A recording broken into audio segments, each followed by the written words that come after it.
So I woke up this morning at my friend's house who passed away, here with her kids and my kid, and just trying to be of some sort of moral support.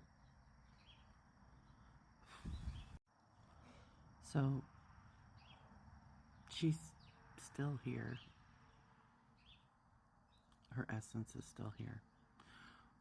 For me, and I can't speak for everybody else, I can only speak from my own personal experience. When a person passes away, their essence still lingers. Like when you go into a room after someone's sprayed perfume and they've left the house to go to work or wherever they're going, you can still smell the perfume that lingers. That's the way spirit lingers. Or like, let's say your boyfriend has a sweatshirt that you put on, and even after several washings, you can still smell the cologne embedded in the fabric.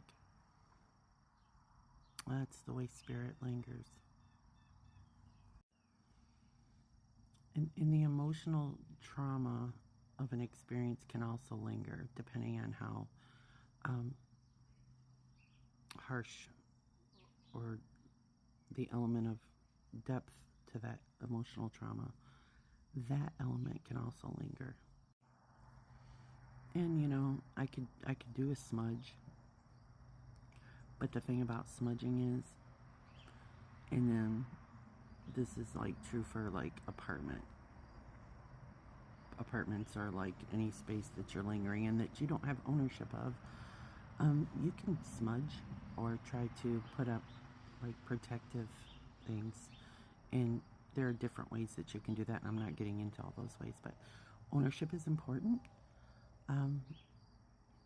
Because there were times where I would smudge my living space, but ultimately the ownership of a space dictates how much you're going to be able to put in place, which is why it's always been really important for me to have ownership of a place that I'm living,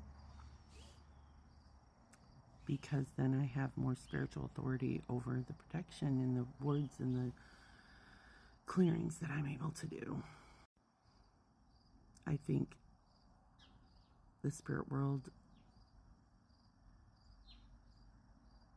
pays vigilance to like contracts, like leases and things of that nature. Like when there's an energetic contract between the space that you're residing in, that you're able to put up those things. But like for me to be able to smudge this home, it would be a moot point. And anything that I would take from this home would need to be smudged. Because 3 years prior to her passing away, someone unalived themselves in this home. And when she was here, she allowed me to smudge it afterwards. And because she had ownership of the property, that worked. But ownership is a little bit of an issue here right now. Being spiritually conscious is really important, because when you're spiritually conscious and aware, you pick up on signs, synchronicities, and messages that Spirit is trying to convey to you.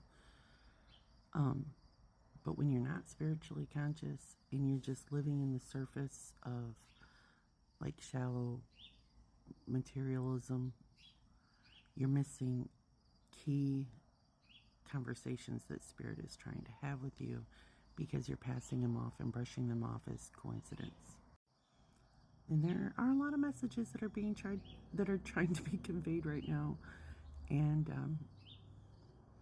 it's important to know when to try to intercess on the messages you're receiving, and when to step back and allow somebody to have their life lesson be learned.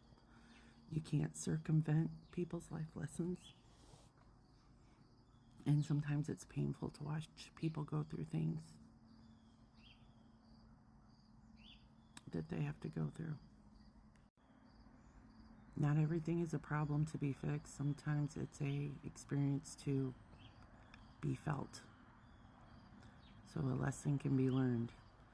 and so that patterns can be broken, or at very least recognized. So I'm not sure what my purpose is here today, but to observe and be aware and try to be comforting and supportive as much as I can. Your girl's kind of struggling today.